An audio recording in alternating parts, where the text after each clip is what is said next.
So he does that, and it takes him a week every single day. And then the next thing he has him do is to go over and saw a pile of 2x4s down to a particular length. It was actually, followed exactly the same thing. And then at the end of the summer, this little boy had muscles. They were visible by other people. And I think the difference in it, there wasn't any come to Jesus moment with a fight. It was just that he learned that you have to work on certain things to get other things that are not certain. And I think there's a lot of that in school. In my opinion, it's to put wrinkles in your brain so that you have not only capabilities and capacities, you have the ability to continue learning. And that's a tough concept to teach a kid if you're giving them grades once a week. It's all about the performance week to week, like watching the mercury and the thermometer go up and down.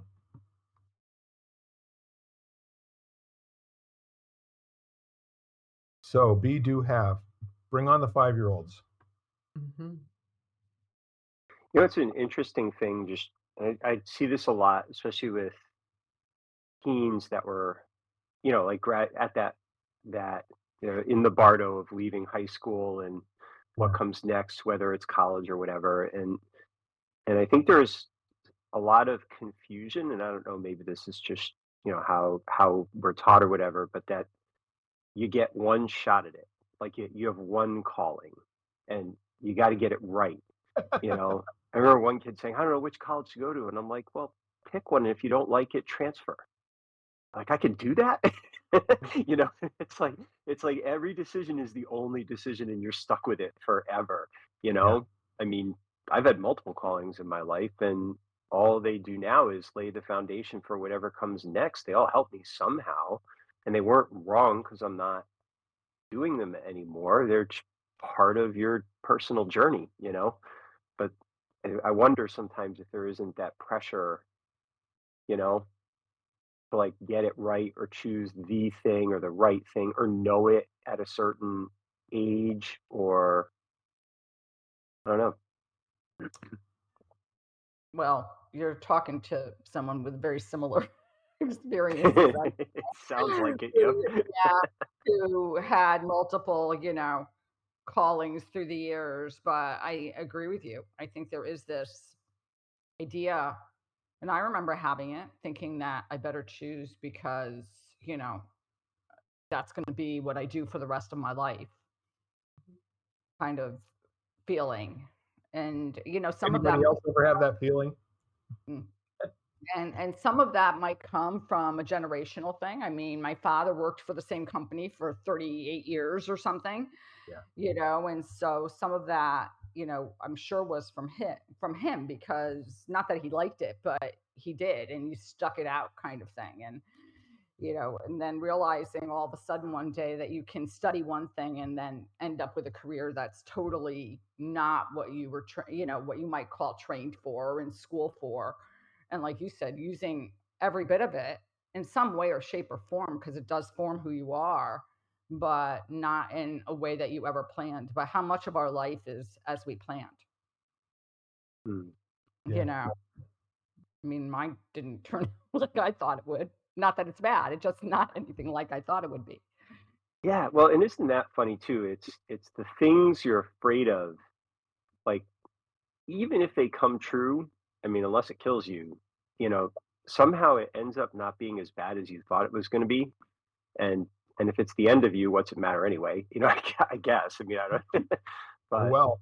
no, well, and it's interesting. I mean, I personally reflect back. I mean, I made a disastrous choice that cost me everything. What I thought was everything, and now on the other side of that, years have gone by, and I'm more fulfilled and happy than I've been at any other point prior in my life. And if you'd asked me before, you know, or if you'd said this is what's going to happen if you do this thing, I don't know that I would have done it. you Mhm. know so but you don't know what you don't know, you never do. So Yeah. you can't be foolish. You've got to assess risk and make decisions that fit your appetite for that risk, and you know don't be blind as best you can. But isn't it interesting how no matter what we try to do, things fall away. It's all impermanent, and even if it all goes right, it's not going to last.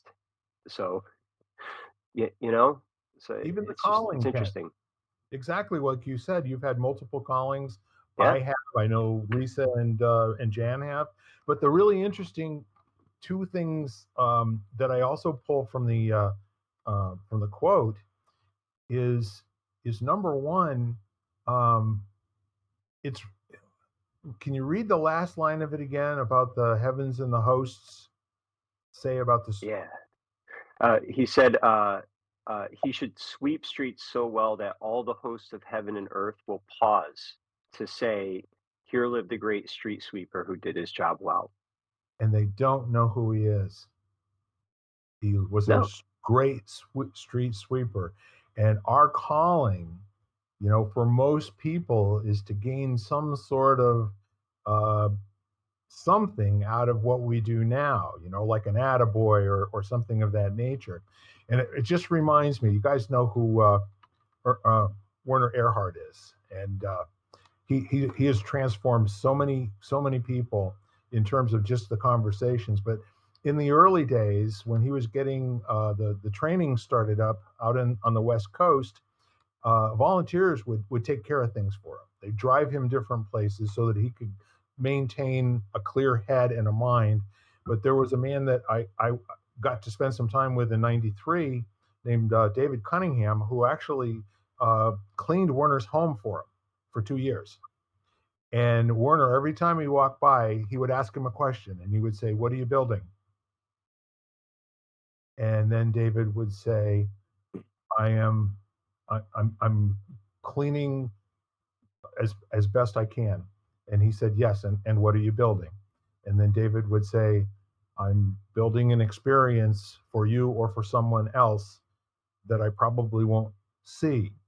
He said, "Yes, and what are you building?" And then he would answer, "Those people will go off in the world and do great things. And what are you building?" I'm building a world that has equality and love, and where people honor and respect each other. He said, "And what are you building?" He said, I'm building the best possible world we can have," while he's cleaning the bathroom.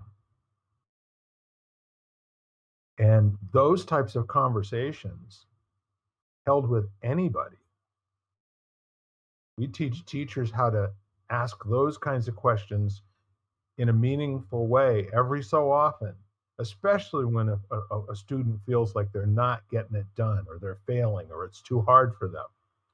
Too many times they get told something like, "I guess you just weren't born to do this." And I don't know about you, in my schools, we had groups.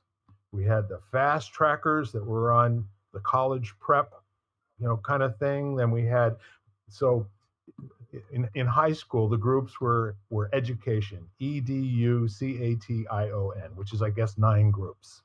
And that's how they divvied up 225 students in my class.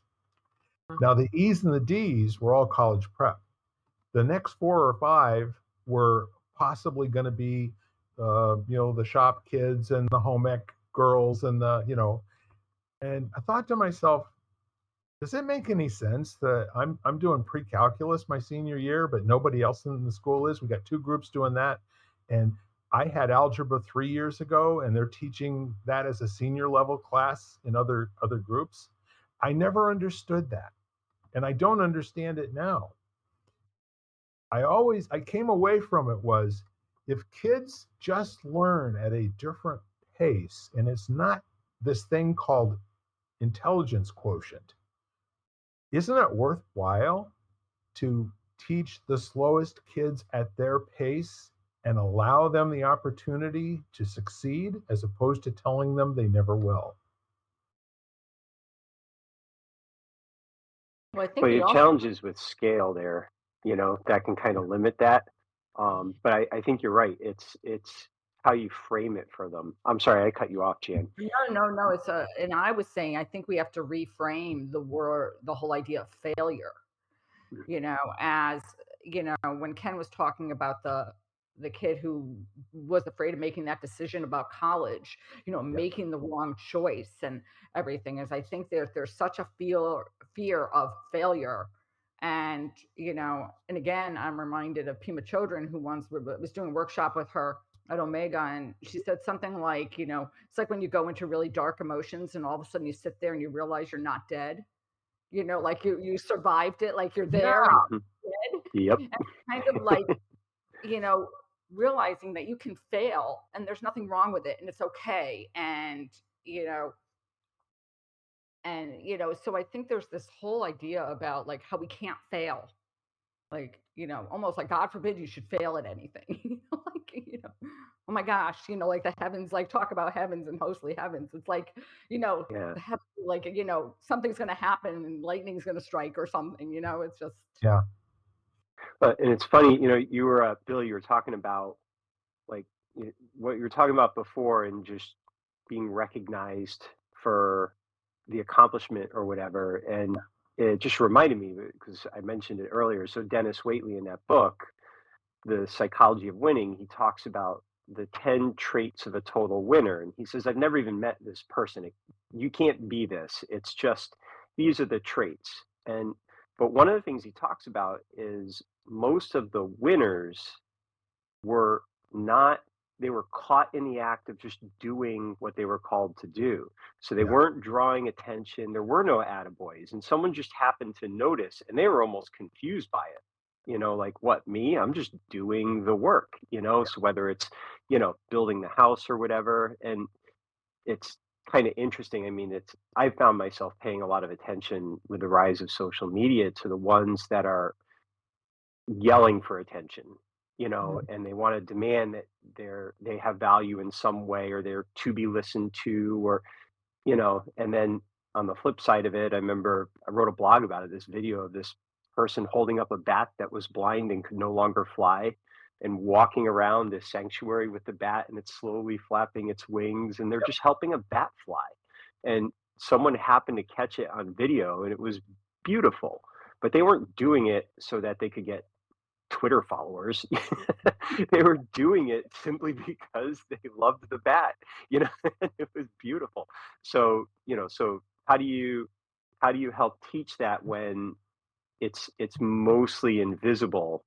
It's like the Zen practice of no trace. So you got these kids in school, and you're letting them experience winning as something that they are, and through those little acts, instead of the diploma or the grade or whatever it is.